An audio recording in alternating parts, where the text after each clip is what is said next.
Europe Matin. Dimitri Pavlenko. L'innovation sur Europe 1. Bonjour Anissa Mbida. Bonjour Dimitri, bonjour à tous. 21 mars, ça y est, le printemps est là. Les beaux jours reviennent et avec eux leur lot d'allergies. Ça, c'est moins sympa.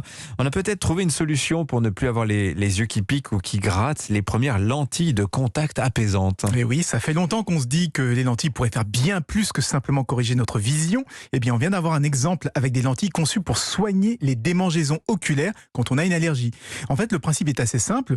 La lentille est imprégnée d'un antihistaminique qui va être diffusé progressivement à la surface de l'œil pour bloquer l'allergie. Donc ça fonctionne un peu comme des gouttes, mais c'est beaucoup plus confortable puisque les lentilles vont réguler toutes seules la diffusion du médicament tout en continuant à corriger la vue. Alors c'est efficace pendant combien de temps? Parce qu'une lentille, ça reste petit quand même. Bien, pendant une journée, exactement comme des lentilles journalières jetables classiques. Ce sont des lentilles qui s'appellent les AcuVu TerraVision et c'est le laboratoire Johnson & Johnson qui les a mis au point.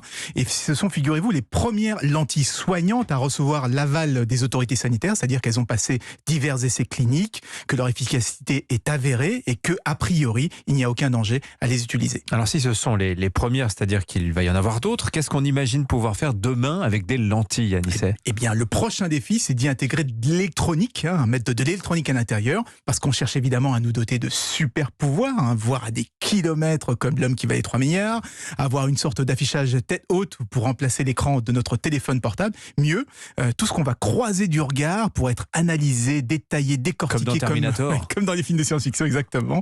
Alors, on compte plus les laboratoires, les start-up, les universités qui travaillent sur ces fameuses lentilles intelligentes.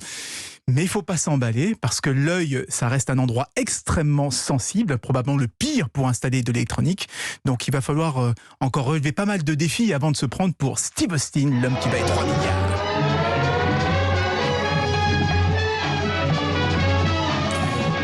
Oh, ça ne nous rajeunit pas. Merci beaucoup Anissa.